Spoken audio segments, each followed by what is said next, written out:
Roho Mtakatifu, asante sana kwa ajili ya ibada ya leo na neno unaloliachilia kwetu. Roho Mtakatifu, tupo tayari kukusikia wewe. Wewe peke yako tusaidie. Peke yetu hatuwezi, tunahitaji msaada wako, tusaidie. Katika jina la Yesu Kristo wa Nazareti, ufungue akili zetu tuelewe maandiko. Amen. Andiko kichwa cha somo la leo: mamlaka duniani. Andika mamlaka duniani.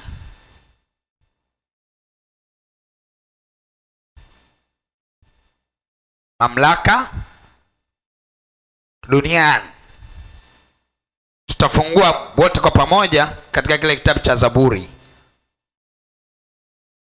Kitabu cha Zaburi sura ya 115 mstari wa 16.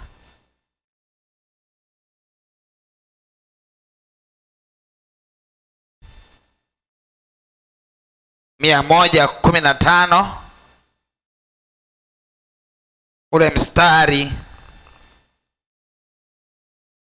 wa 16.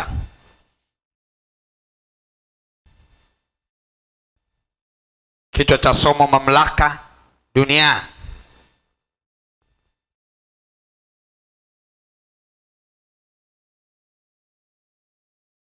Umefika? Kama umefika, kwa nguvu naomba tusome wote.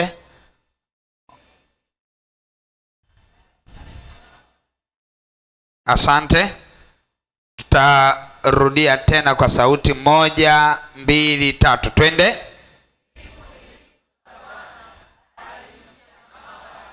Asante. Biblia inasema mbingu ni mbingu za Bwana, bali nchi amewapa wanadamu. Unaposoma maandiko hayo lazima uelewe ya kwamba mbingu na nchi zote ameziumba Mungu. Mbingu na nchi zote ni za Bwana. Zote ni za Bwana kwa sababu ameziumba yeye. Ni zake, ni mali yake. Lakini Biblia inaeleza ya kwamba amempa nchi, amempa mwanadamu. Ameiumba yeye, ameiratibisha yeye, kila kitu cha kwake, lakini amempa mwanadamu. Amempa mwanadamu. Sasa amempaje mwanadamu? Nataka tuende tukafungue katika kitabu cha Mwanzo sura ya 1 na ule mstari tuanze wa 26. Mwanzo sura ya 1 na ule mstari wa 26. Ndipo tunapopata tafsiri ya kwamba mbingu ni za Mungu, lakini dunia ama nchi amempa mwanadamu. Sasa tuone amempa mwanadamu kwa staili gani. Tunasoma pale, anasema hivi. Umefika? Amen.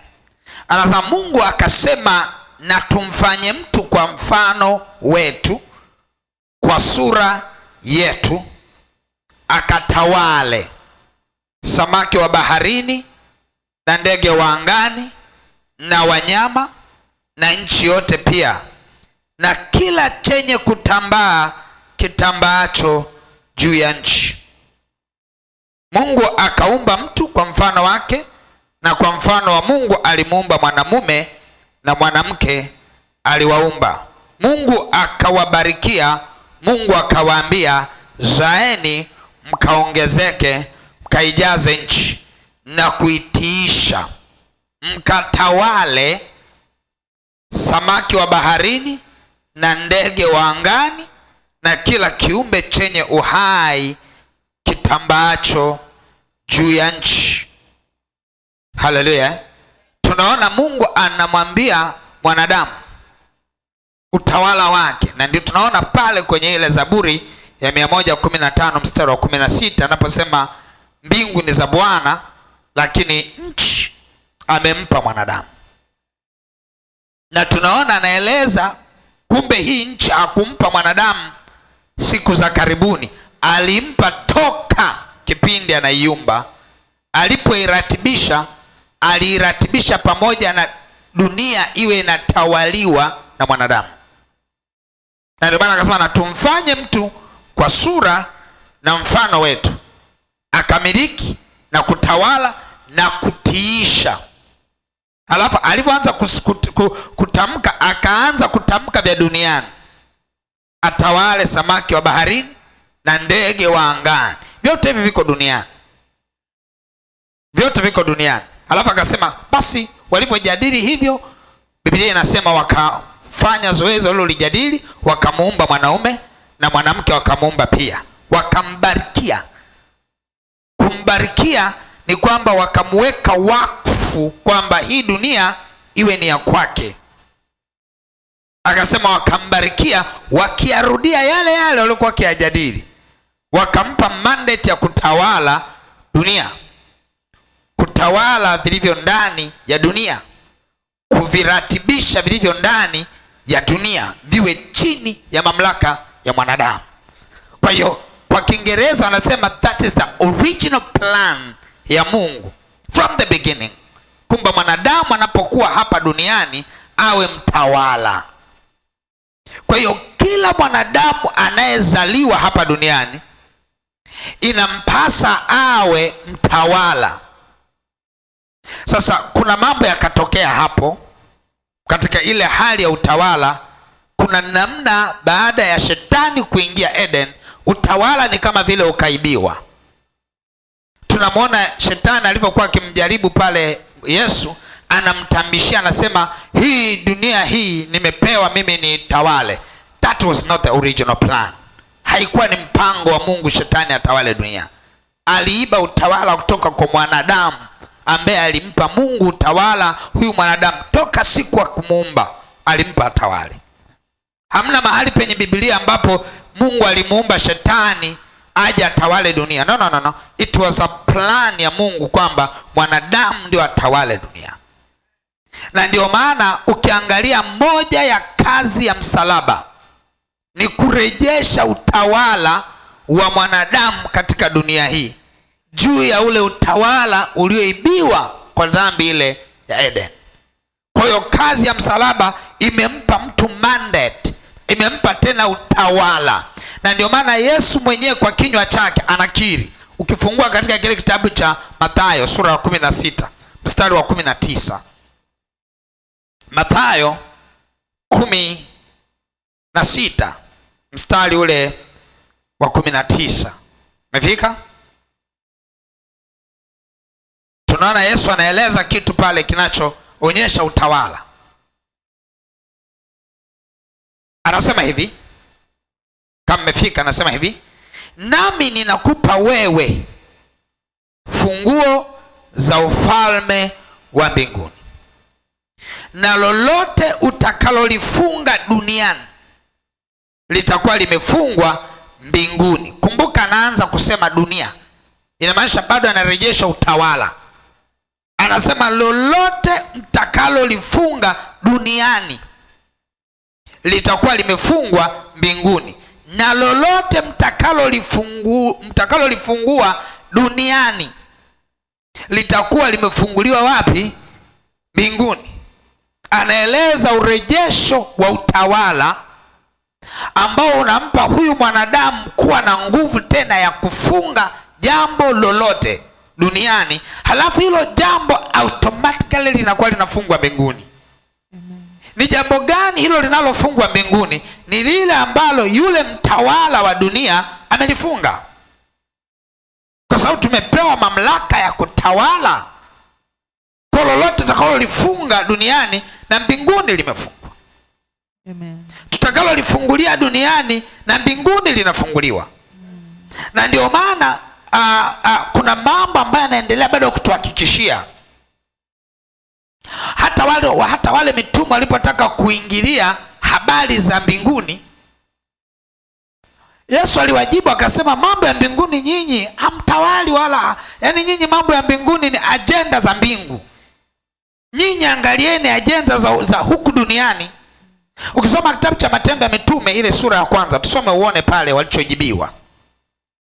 Anasema hivi, Matendo ya Mitume sura ya kwanza mstari ule wa 4. Matendo ya Mitume sura ya kwanza mstari wa 4.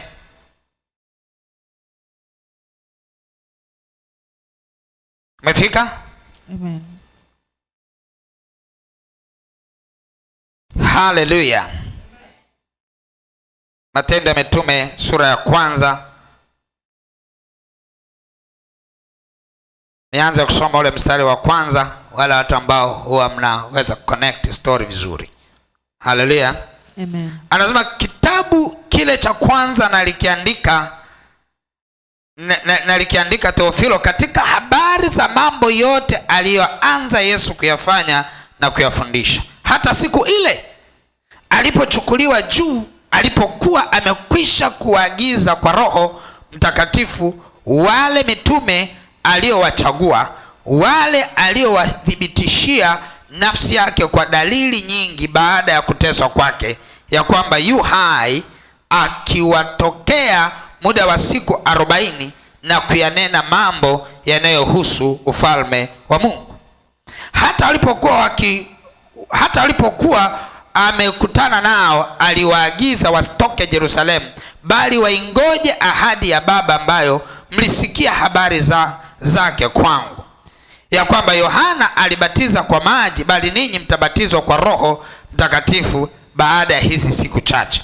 Basi walipokutanika wakamuuliza, sikiliza hilo swali. Walipokutanika wakamuuliza wakasema, je, Bwana, wakati huu ndipo utakapowarudishia Israeli ufalme? Akawaambia, si kazi yenu kujua nyakati wala majira Baba aliyowekea katika mamlaka yake mwenyewe. Sawa sawa? Lakini mtapokea nguvu akisha kuajilia juu yenu Roho Mtakatifu, nanyi mtakuwa mashahidi wangu katika Yerusalemu na katika Uyahudi wote na Samaria na hata mwisho wa nchi. Sasa kama ni msomaji Biblia, utaelewa swali lililoulizwa na walichojibiwa ni nini. Walikuwa wakijaribu kuuliza kwa habari ya nyakati za kurudi kwa ufalme. Akawa anawaambia hivi, kwa mgawanyiko, swala la falme na nyakati ni mali ya Baba, ni mambo na ajenda za mbinguni, ambazo Biblia inasema mbingu ni ya Bwana na ajenda za mbingu ni za Bwana, anayezijua ni Bwana. Lakini duniani amewapa nchi, ametupa wanadamu. Tunatakiwa tujue ajenda za nchi, ajenda za dunia, mamlaka za dunia, ambazo kama tutaenda kwa Baba tuwe tunamuuliza Baba kwa habari ya dunia tunayoimiliki, tumuulize Baba kwa habari ya nchi ambayo tumepewa tuitawale.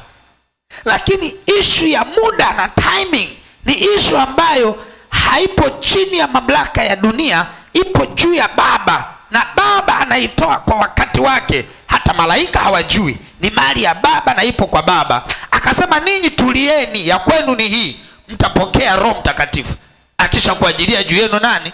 Roho. Mtapokea nguvu akisha kuajilia juu yenu nani? Roho Mtakatifu. Kazi yenu ni hiyo, na mtakuwa mashahidi wangu katika Uyahudi, Samaria, hata miisho ya nchi. That is agenda ya dunia. Akawakemea kwamba hizo mamlaka za muda na nyakati anazozijua ni Baba. Alichokuwa anajaribu kukieleza ni division, mgawanyiko wa kimamlaka, kitaarifa kati ya Baba mbinguni na duniani. Na ndio maana ratiba zote za dunia ziko chini ya mwanadamu, ijapokuwa anayeziratibisha ni Mungu mwenyewe. Zipo chini ya mwanadamu, na ndio maana ukitaka kujua ajenda za dunia zipo chini ya mwanadamu, ila anayeziratibisha ni nani? Ni Mungu. Angalia sala ya Bwana, akasema hivi, ufalme wako uje, ufalme wako uje, mapenzi yako yatimizwe hapa duniani kama wapi? Inamaanisha ya kwamba anaziratibisha Mungu, lakini anaye control ni mwanadamu. Tuko sawa sawa? Amen. Na ndio maana anawaelekeza, anawaambia hivi, kuna kitu ambacho walikuwa hawaelewi. Kwa nini Yesu anawasisitiza namna ya kuomba? Akasema hivi, utaratibu wa kukontrol dunia hii, nchi tuliopewa, anasema vinaratibishwa na Mungu mwenyewe, lakini anayevimanage, anayevicontrol vitokee ni mwanadamu. Na ndio maana akasema hivi, kwa kuwa Mungu yeye anaviratibisha. Naposema kuviratibisha ni kwamba vinatoka kwake, anaviachilia, lakini anayetakiwa kuvicontrol huku chini ni mwanadamu. Na ndio maana anasema ombeni nanyi mtafanya nini? Mtapewa. Akasema tafuteni nanyi mtafanya nini? Mtapata. Bisheni nanyi mtafunguliwa. Maana yake anaeleza ya kwamba ratiba na kuratibisha kwa dunia kuko chini ya mwanadamu, ila anayejibu ni Bwana. Kwa hiyo kama mwanadamu akikaa kimya, Bwana naye anakaa kimya. Mwanadamu akiongea, Bwana naye anatenda. Mwanadamu akilala, Bwana naye anakaa kimya. Mwanadamu akiamka akaamua kuleta uamsho, Bwana anashuka. Na ndio maana kanisa linaweza likawa limepoa sana katika roho. Anayekuja kuliamsha kanisa sio Mungu, ni wanadamu ndio wanaopanga kusema jamani, tufanye kitu kitakacholeta uamsho.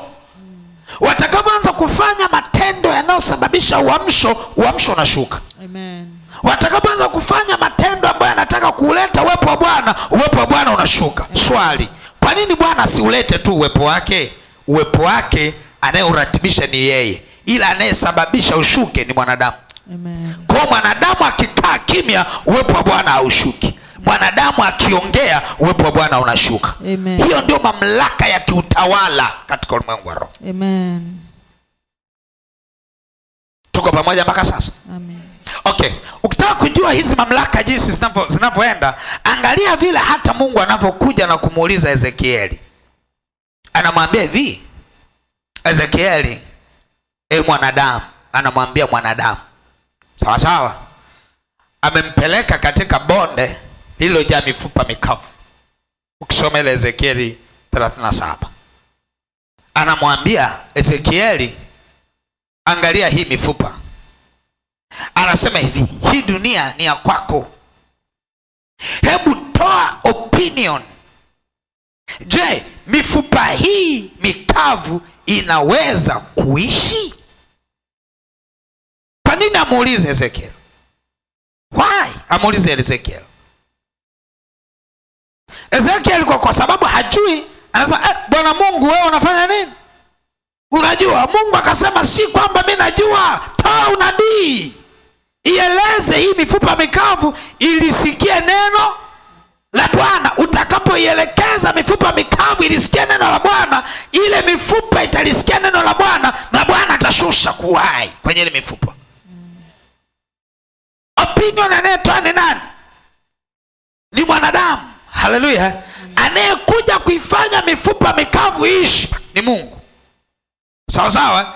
Opinion anayetoa kwenye afya yako ni mwanadamu. Anayekuja kuponya ni Mungu. Opinion ya uchumi wako anayetoa ni mwanadamu. Anayekuja kuikamilisha ni Mungu. Hali yako unayopitia, opinion yake utaitoa wewe. Unataka nini juu ya hali unayopitia? Halafu Mungu ndo anakuja kutimiza. Sisi kama mnanielewa. Mungu anakuja kutimiza kile unachokisema, kwa sababu mbingu ni za Bwana, lakini nchi amepewa mwanadamu. Kinachoendelea kwenye nchi anayetakiwa kukiamuru ni mwanadamu, anayekuja kufulfill ni Mungu mwenyewe. Amen. Na ndio maana akasema hivi kwamba kama unataka kukaa kwenye uwepo wa Bwana, maandalio lazima yawe ya mwanadamu. Yeye Bwana atakuja kushusha sawa sawa na maandalio. Na basi maandalio ni ya mwanadamu, bali jawabu la ulimi latoka kwa nani? Kwa Bwana. Bwana anakuja sawa sawa na mazingira utakayoyatengeneza. Ni kwa kiwango gani unataka Mungu ashuke? Ni wewe, sio Bwana. Yeye atashuka sawa sawa na vile ambavyo umemruhusu ashuke. Na ndio maana Biblia inasemaje kwenye kitabu cha Efeso? Basi ashukuriwe yeye Mungu awezaye kutenda mambo ya ajabu mno kuliko yote tuyaombayo ama tuyawazayo, kwa kadri ya nguvu itendayo kazi ndani yako. Ile nguvu ya kwako ndio itakayoruhusu nguvu ya Bwana. Ukimruhusu Bwana ashuka, atashuka. Kwa kiwango gani? Kwa kiwango ulichomruhusu.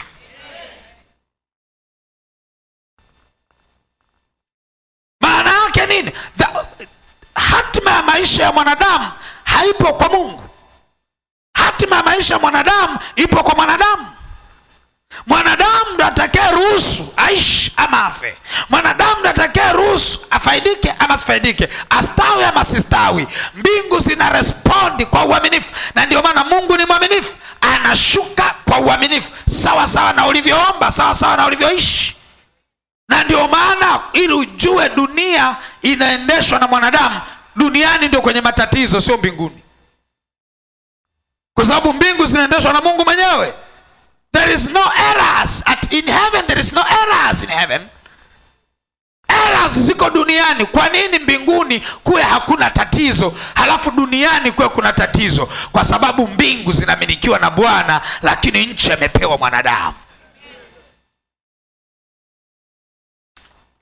Kwa mwanadamu akimshusha Mungu kwa uchache, Mungu atashuka kwa uchache. Mwanadamu akimshusha Mungu kwa uweza, Mungu atashuka kwa uweza, according to the power that is working in you, kwa kadri ya nguvu inayotenda kazi ndani yako. Na ndio maana tunapokuwa tunahubiri kwenye makanisa ya namna hii, tunahubiri kama tunamhubiria mtawala anayetakiwa akiondoka akifika nyumbani kwake akamiliki, anayetakiwa akiondoka akifika kazini kwake akatawale, anayetoka akifika kwenye familia yake akatawale. Kwa sababu utawala wa Mungu kwenye eneo lako unategemeana na utawala wako kwenye hilo eneo katika ulimwengu wa roho. Mungu atashuka accordingly kutokana na wewe unavyotawala. Usipotawala, mbingu haitawali. Ukitawala, mbingu inatawala. Ukiondoka leo kama mtawala, ukifika utawala wa Mungu utashuka. Na ndio maana akasema ufalme wako ushuke. Ufalme wako ushuke, uje utawale nyumbani kwangu kama vile ambavyo nimeuita. Uje utawale ofisini kwangu kama vile ambavyo nimeuita. Na ndio maana akasema sisi ni watawala. Lazima uelewe hii mbingu ni ya Bwana, lakini nchi tumepewa sisi tuitawale. Na ndio maana moja ya kitu shetani atapigana sana, atataka uwe umeokoka lakini usiwe na mtazamo kama mtawala. Sawa sawa. Atatamani uwe unaomba lakini katika maombi yako usiombe kama mtawala. Sawa sawa. Na ndio maana kuna kipindi cha kuratibisha, cha kutabiri. Anasema mwanadamu tabiri, uiambie mifupa hii lishikie neno la Bwana. Anasema tabiria pepo za pande zote nne zije zilete uhai kwenye hii mifupa. Anasema mara baada ya kutabiri, Ezekieli akaendelea kutabiri. Aliyekuwa akitabiri juu ya mifupa ni Ezekieli. Aliyekuwa anashusha uhai kwenye mifupa ni Mungu mwenyewe. Na wewe atakayetabiri kwenye biashara yako ni wewe. Atakayeshusha uhai kwenye biashara yako ni Jehova mwenyewe. Atakayetabiria afya yako ni wewe. Atakayeshusha uponyaji ni Jehova mwenyewe. Bwana atataka wewe utabiri ili yeye aponye. Wewe utabiri ili yeye aokoe. Wewe utabiri ili yeye ashuke. According to the military utakaoishikilia, utakapotawala katika ulimwengu wa the same utawala utashuka kwenye maisha yako. Amen. Unaweza ukaisha hapa duniani watu wakashangaa wakasema mbona tunamuona Mungu ndani yako? Wanamuona Mungu ndani yako kwa sababu wewe umetawala vizuri. Kwa ukitawala vizuri, nguvu za Mungu zikishuka vizuri, watu lazima wamuone Mungu ndani yako kwa sababu umetawala vizuri. Amen. Usipotawala vizuri, watu hawezi kumuona Mungu ndani yako. Problem sio Mungu. Problem is not the power. Problem is you. Shida ni wewe ambaye hujatawala vizuri. Na ndio maana tunapokuambia amka usiku uombe, issue sio ya Bwana, issue ni ya kwako. Tunataka tukutengenezee ngome imara, tukutengenezee mtawala mzuri mwenye authority and power. Mtawala lazima atengeneze mazingira ya utawala. Tunaposema funga, haufungi kwa ajili ya Bwana, unafunga kwa ajili ya utawala wako. Unapoambiwa njoo kanisani, hujaja kwa ajili ya Bwana, unakuja kwa ajili ya utawala wako. Unakuja unatawala. Na ndio maana shetani akija apigani na wewe, anapigana na utawala unaoendelea ndani yako. Come on, sika wangu, labda anielewa. Kwa sababu anajua he is not fighting with you. Anapigana na Mungu aliye ndani yako. ambaye kwa huyo ukitamka moto unashuka, ukitamka mbingu zinashuka, ukifunga vitu vinafunga, ukifungua vinafunguka. Kama umefunga vinafunga, ukifungua vimefunguliwa. That is authority. Sawa sawa. And the devil is coming to fight your authority. He's not coming to fight you. You have nothing. Lakini when you carry the authority, utakapobeba ile authority, you're not you. Paulo akasema sio mimi naishi ndani yangu, ni Kristo anaishi ndani yangu. Maana yake nini? Mkimuona ni kama Paulo, lakini manifestation ni za Jehova mwenyewe. Ukimuona utadhani anaongea yeye, lakini authority kwa authority. Na ndio maana sikilizeni niwaambieni, Yesu akaulizwa, akasema hivi, watu walipomuona anaponya wakasema hivi, cha kwanza, unaponya kwa utawala gani? Kwa mamlaka gani? Miujiza hii inatokea, wenyewe wako interested kujua. Wanasema miujiza ikitokea, hamna mtu mwenye miujiza yake peke yake. Either ni utawala wa giza ama ni utawala wa Mungu ndio unaoleta miujiza. Tunakuona wewe unaleta miujiza, unatumia utawala gani? Unatumia utawala gani? Alafu mmoja akakurupuka akasema hivi, ili kumdemoralize, akasema no, huyu anatumia utawala wa Beelzebuli, mkuu wa pepo. Yesu akacheka sana, akasema kama pepo atamtoa pepo, huo utawala umefitinika. Lazima utawala mmoja umtoe the opposite one. Akasema lakini mkiamini ya kwamba mimi nimetoa kwa jina la Bwana, basi ufalme wa Mungu umewajilia. Do you understand?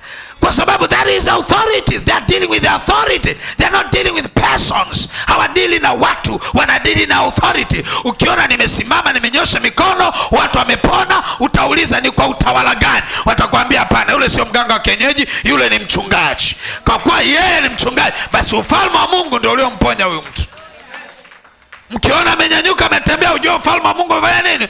Ameweza kucontrol ufalme wa Mungu. Ukiona kanisani watu wanafunguliwa, ujue kanisa limeweza kukaa mkao wa ufalme wa Mungu kushuka.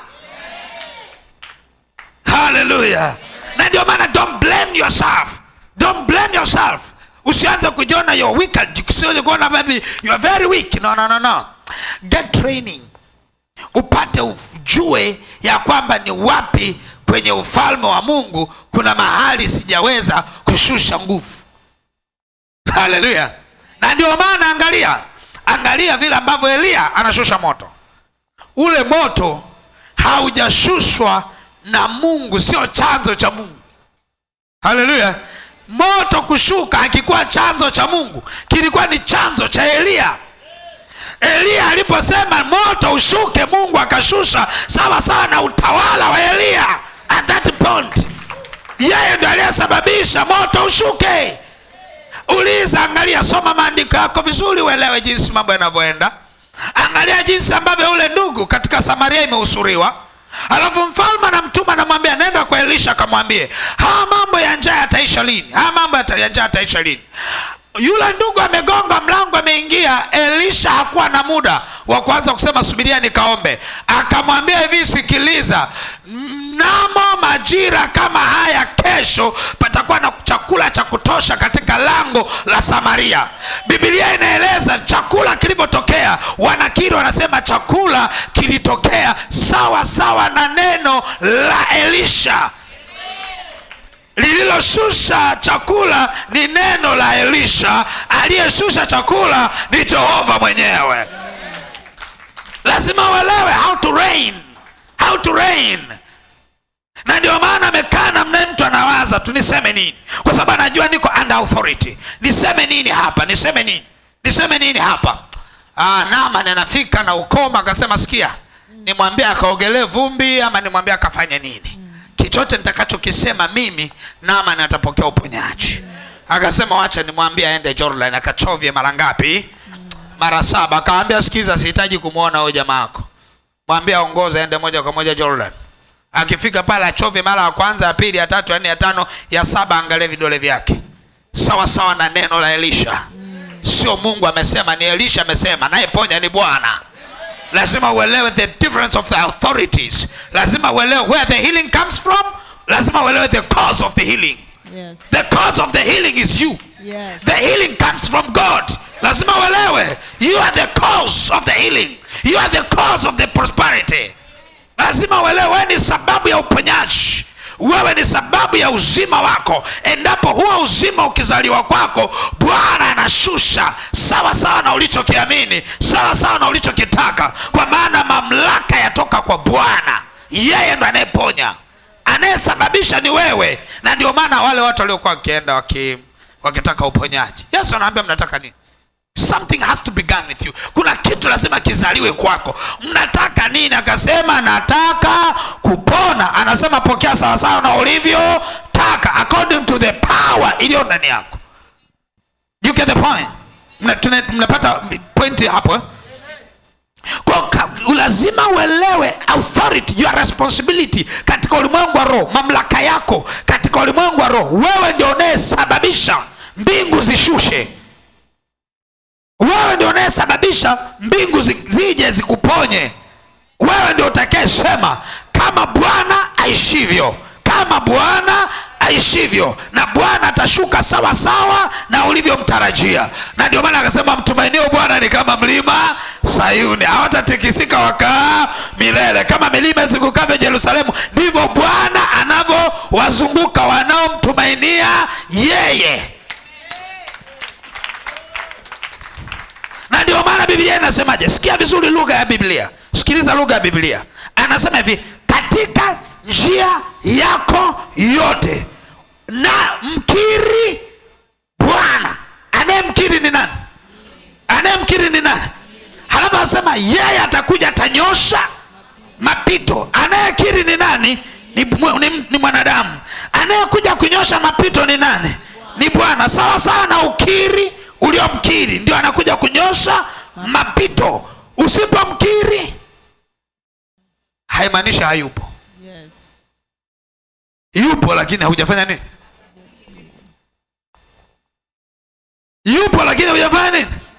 Kwa lazima unielewe vizuri. Tunapotaka muamini awe responsible, uelewe why tunataka muamini awe responsible. Kwa sababu vitu vyote vinaanzia kwa muamini. Asipokuwa responsible, yeye ndio initiator. Yeye ndio initiator. Nikisema initiator ni kwamba yeye ndio mwanzilishi. Asipokuwa active, ufalme wa Mungu hauwezi kuwa active kwake. Asipoanzisha kitu, mbingu haziwezi zikaja zikaanzisha kitu. Kwa sababu mamlaka ipo kwa mwanadamu. Kwa lugha nyingine, you carry, unabeba authority juu ya maisha yako mwenyewe. Unabeba mamlaka juu ya maisha yako. Sisi tunakuamsha kama watumishi wa Mungu. Na ndio maana kuna namna mbili. Kuna namna mbili. Unaweza kulelea kanisa liwe dependent. Sawa sawa? Liwe dependent. Yaani mtawala abaki kuwa mchungaji peke yake. Sawa sawa? Mtawala anabaki kuwa mchungaji peke yake. Wengine wote dependent. Lakini una uwezo wa kuzalisha kanisa ambalo unanyanyua utawala kwa kila muamini. Na huo ndio mpango wa Mungu. Kwamba kila mtu awe mtawala. Kwamba anapoondoka nyumbani kwake elewa kwamba yeye ni mtawala. Yaani anapoingia mlangoni kwake, hapo ndipo unatengeneza kizazi ambacho hakimuogopi shetani. Kizazi ambacho kina ujasiri kwa sababu kimeelewa ya kwamba your tongue, ulimi wako ni mamlaka. Kama mtu mmoja anaelewa. Anasema hivi, Elia alikuwa ni mwanadamu. Kusoma Yakobo. Elia alikuwa mwanadamu kama sisi. Alikuwa mwanadamu kama, yani nothing zaidi ya sisi. He was like us completely. Alikuwa ni mlokole kama sisi. Akasema hivi, aliamuru mvua isinyeshe kwa miaka mingapi? 3.8. Aliamuru. Hakuambiwa na Mungu, hebu kaseme mvua isinyeshe miaka 3. No, aliamka tu. Yeye ameamua mvua haitanyesha miaka 3 na mbingu zikakaza pale pale aliposema Elia. miaka 3.5 hainyeshi. Aliyesema ni nani? Aliyefunga ni nani? Lazima uelewe hiyo kanuni, sikuache. Hiyo kanuni sikuache. And what happened? Alipoifungulia, aliyefungua ni nani? Aliyeruhusu inyeshe ni nani? Yes, Mungu ndo anayemwaga. Anayeruhusu ni mwanadamu.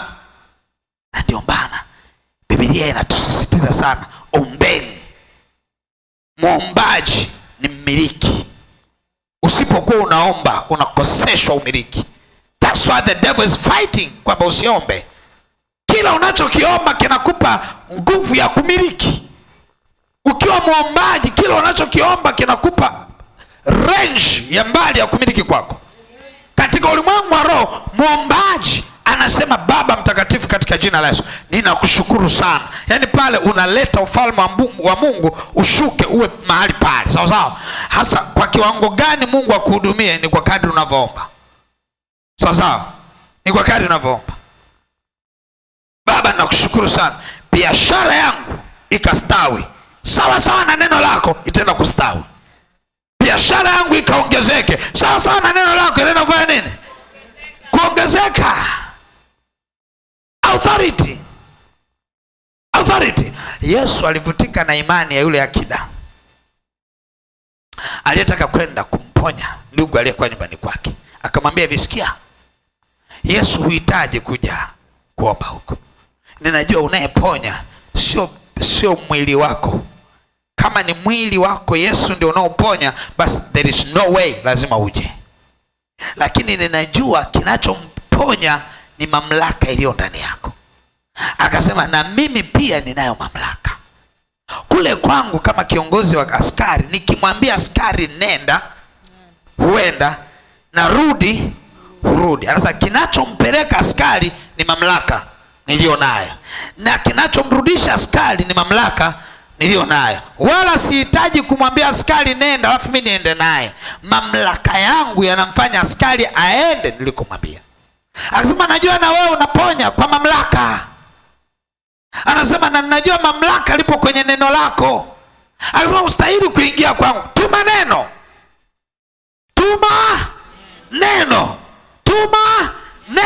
Sikia nikwambia kitu kimoja. Upo mahali hapa, lakini ukielewa mamlaka yako, utatuma neno nyumbani kwako. Utatuma neno kwa mtoto wako aliye shule. Utatuma neno kwenye biashara yako. Tuma neno kwa wateja wako. Inakuwaje unakuwa mfanya biashara hujatuma neno? Ratibisha wateja wako. Waambie, enyi wateja, kuanzia kesho nikishafika mimi na mimi mtajazana kwangu. Enyi wateja. Ni neno, ni mamlaka, ni authority. Katika ulimwengu wa roho wataanza kuja kwa sababu umewaita. That is authority.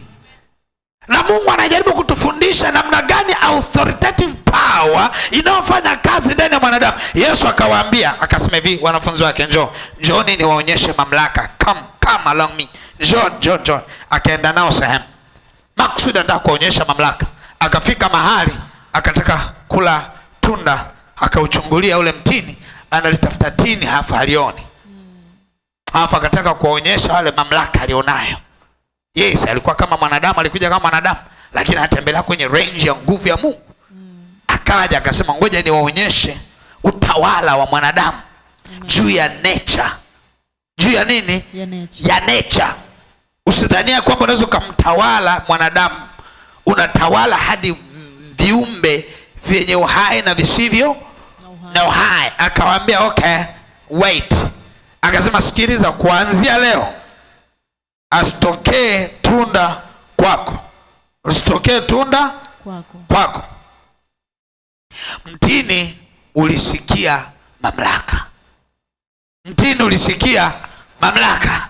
Biblia inasema hivi, mtini ukaanza kunyauka mara. Kutokea wapi? Shinani.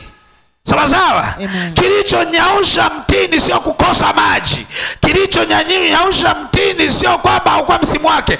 Kilichonyausha mtini ni neno la kimamlaka, ni neno la utawala. Amen. Kuna mtawala aliuambia mtini unyauke na mtini ukafanya nini? Ukanyauka. Kuna mtawala mmoja, Yesu alisimama pale, mtawala. Afu wale jamaa wakamuuliza, wakajua hii ni Yesu peke yake. Akasema hata nyinyi mkiamini mtafanya makubwa, naam, makubwa kuliko haya.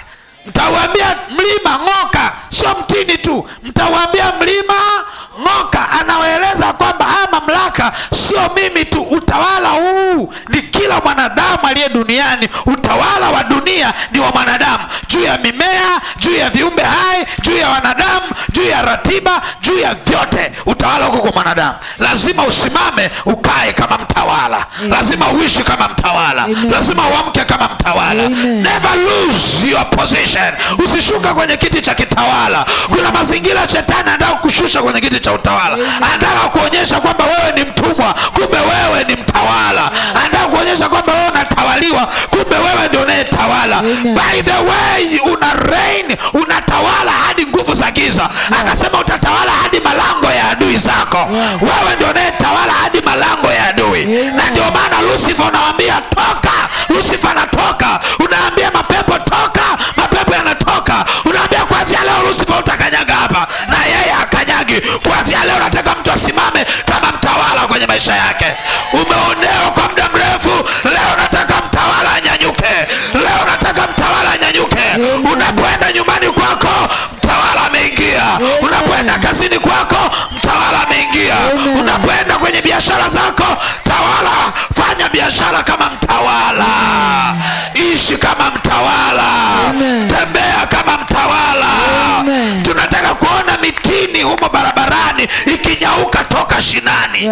Tunataka kuona things is happening, vitu vinatokea, vina respond to your leadership. Wewe ni mtawala na ni kiongozi, una uwezo wa kukausha vyote. Nataka mtu mmoja awe na hasira. Vyote vilivyokuonea leo ni wakati wa kuviongelesha. Ninauona mtini unanyauka toka shinani. Ule mtini ukanyauka toka shinani. Mtu mmoja akaongelesha uchumi wake. Uongeleshe uchumi kama mtawala.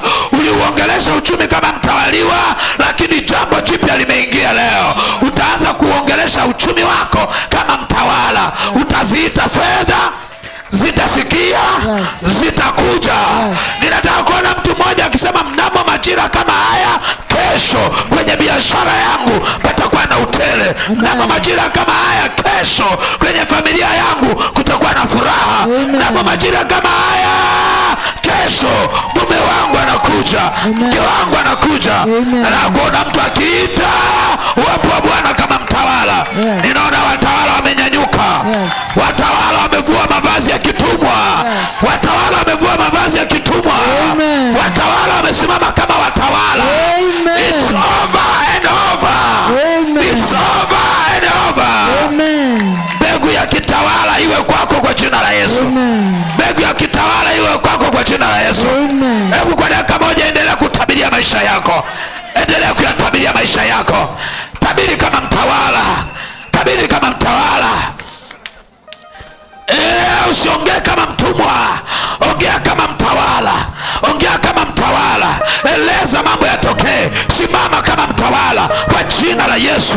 Biashara yangu haitakuwa ya kawaida. Uchumi wangu haitakuwa ya kawaida. Mwite mme wako, ongea naye. Mwite mke wako, ongea naye. Ongea na mke wako sasa. Ongea na mme wako sasa. Ongea na mke wako sasa. Ongea na mme wako sasa. Ongea naye, ongea naye. Ongea naye, ongea naye. Iongeleshe tabia mbaya mume wako. Ongelesha tabia mbaya mke wako. Iongeleshe, iongeleshe. Iongeleshe, iongeleshe.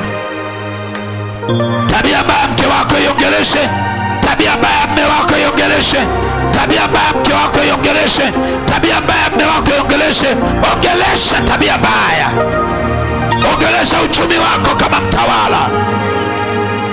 Ongelesha uchumi wako kama mtawala. Yes, yes, yes, yes. Wewe ni mtawala. Ongea kama mtawala. Ongea kama mtawala. The authoritative power. Yes. Nami ninaona mtawala anaongea.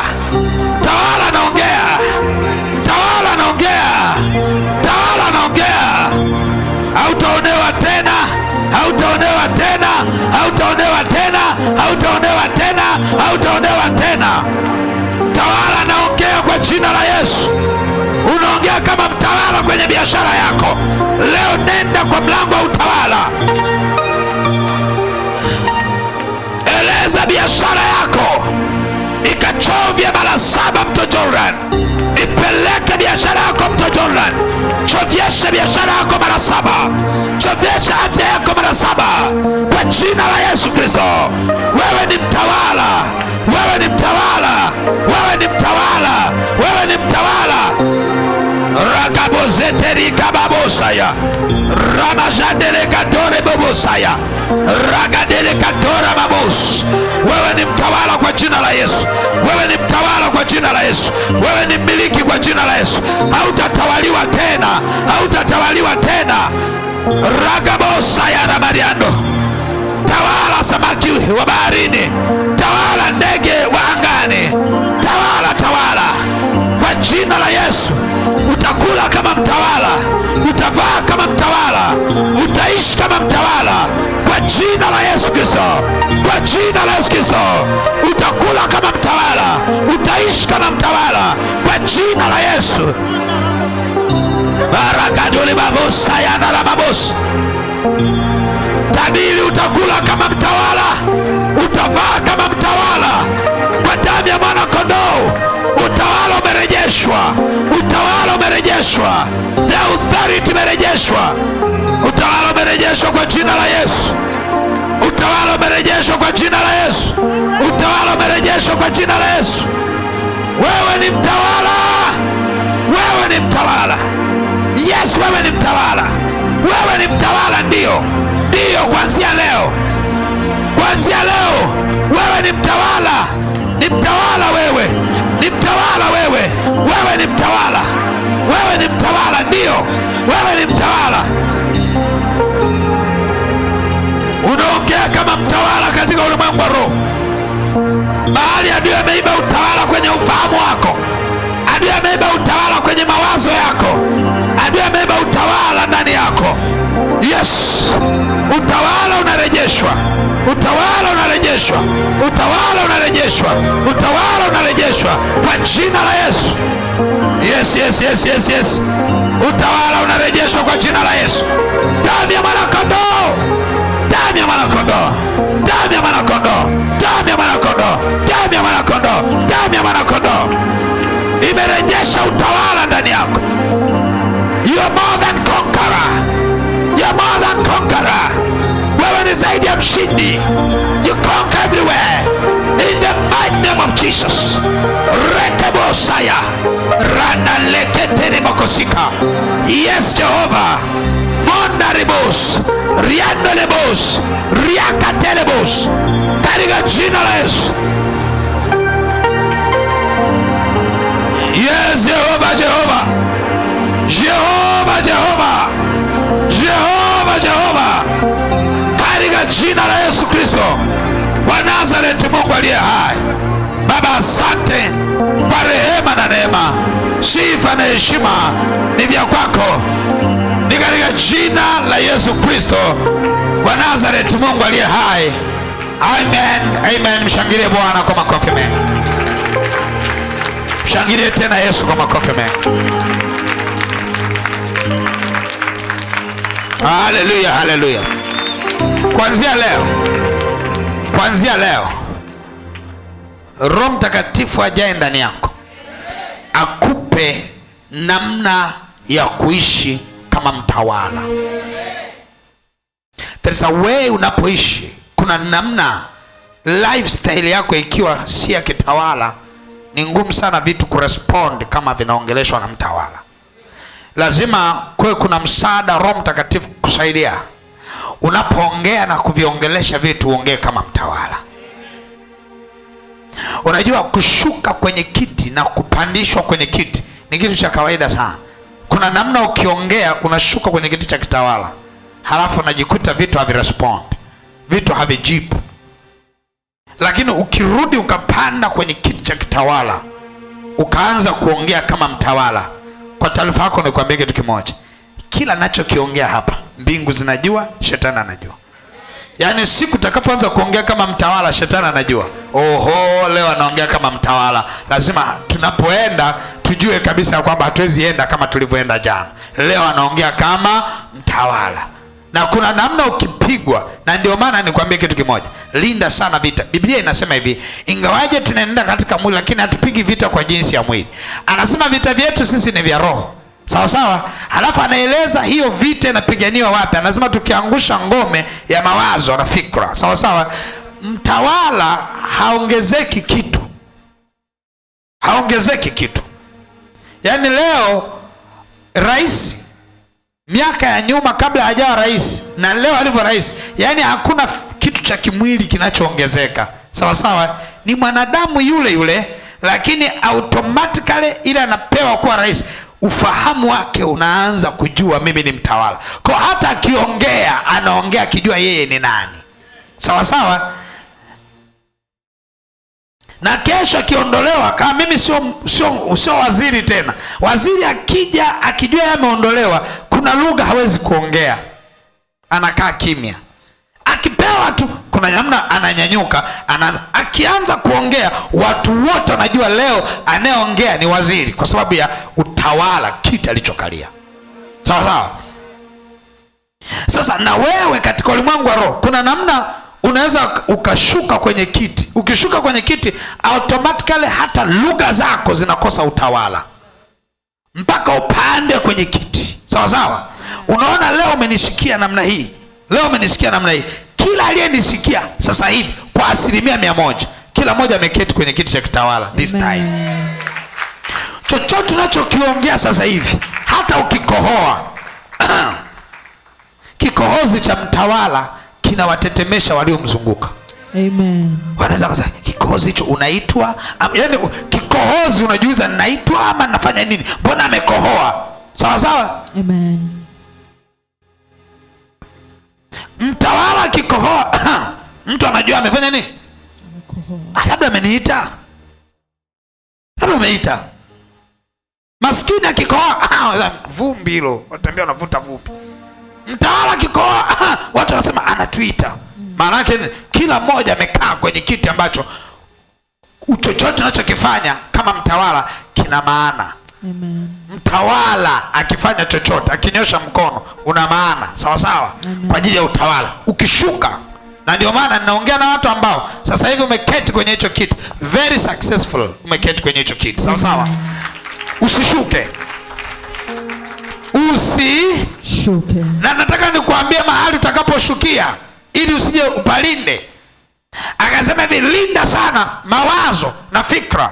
Akasema lazima zitekwe zipate kumtii nani? Kristo. Ili ndani yako, mawazo yako, fikra zako zikiwa zinawaza kama mtawala, ongea yako itakuwa kama ni ya kitawala. Na utakapoongea kama mtawala, shetani anasikia mtawala anaongea. Mbingu zinasema mtawala anafanya nini? Anaongea. Ukishuka, mbingu zinajua umeshuka. Yes. Mapepo yanajua umeshuka. Yes. Na ndio maana ukuta shetani kabla hajaja kukuvamia lazima akupe hofu. Ukiingia tu kwenye hofu, unashuka kwenye kiti cha kitawala, ndio anakuja kukuvamia. Sawa sawa. Lakini akileta hofu fulani, halafu kasimama ukasema I fear nothing, unasimama kama mtawala. Yes. Ukiongea unaongea kama mtawala. Yes. Na kumbuka kitu kimoja, wala wanaojua presidential protocols. Presidential protocols ni kwamba chochote anachokiongea rais, kuna watu wanaanza kukifuatilia from tarehe ameongea. Sawa sawa? Yes. Akisema hapa nadhani wiki hii tutapitisha lami, ndio imetoka, wapitisha lami tayari wameshaanza kupigiana simu. Magreda yako wapi? Yaende wapi? Nani afanye nini? Yaani wao watajua watapata wapi hela. Wao watajua nani aje afanye. Imradi alichokisema rais kitimie. Yes. Wewe ndugu utaanguka wewe. Ndio maana tumekuleta hapo. Imradi kitimie. Haleluya. Maana yake nini? Katika ulimwengu wa roho pia, unapoongea kama mtawala, sawa sawa, ukiongea kama mtawala, mbingu zinaanza kufanya automatically, mbingu zinaanza kufanya. Ukiongea kama mtawala, mbingu zinaanza kufanya wakati huo huo. Unaongea kama nani? Unaongea kama nani? Do you understand? Hata unapoingia kwenye maombi, omba kama mtawala. Omba kama Baba, nakushukuru sana. Ninaamuru kwa jina la Yesu, hivi vitu kuanzia leo visitokee with confidence kama mtawala, and the power coming inakuja kutokana na levels, range unazoongelea. From today usiombe kama beggars. Sawa sawa? Beggars ni wale watu wanafanya nini? Omba. Usiombe kama omba. Omba kama mtawala. Amen. Hallelujah. Amen. Usiombe kama omba kama mtawala. Omba kama mtawala. Amen. Unaamuru vitu vitokee na vitu vitatokea. Amen. Unaratibisha. Mtawala sasa unaratibisha. Akasema hivi, tumfanye mtu kwa sura na mfano wetu,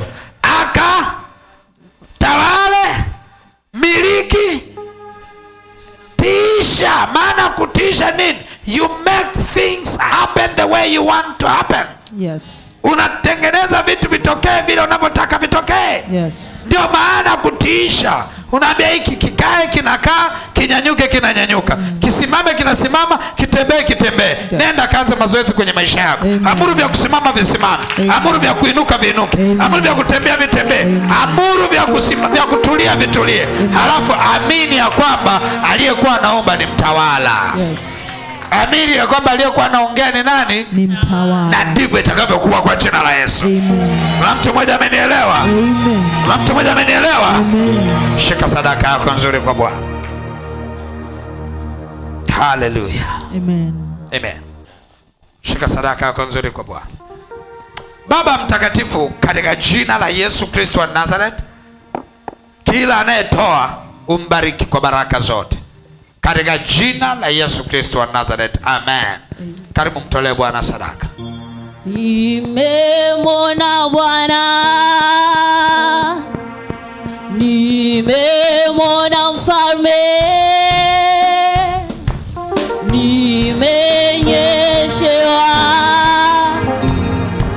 na mvua ya baraka.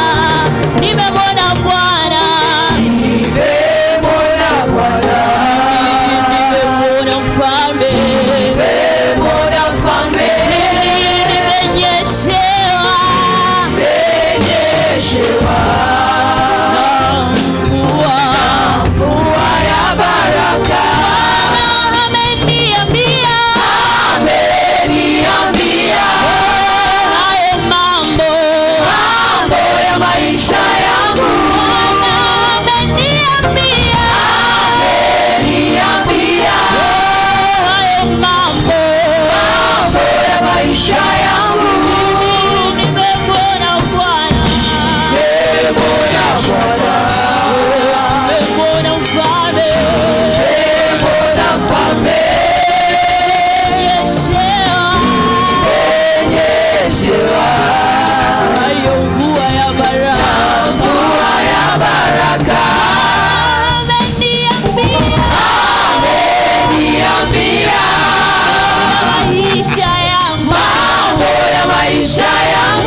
sadaka yako ya pili. Mungu liye hai, ninakushukuru kwa ajili ya kila anayetoa sadaka ya ujenzi. Umbariki katika jina la Yesu Kristo wa Nazareth. Amen. Karibu toa sadaka ya pili. Nimenyeshewa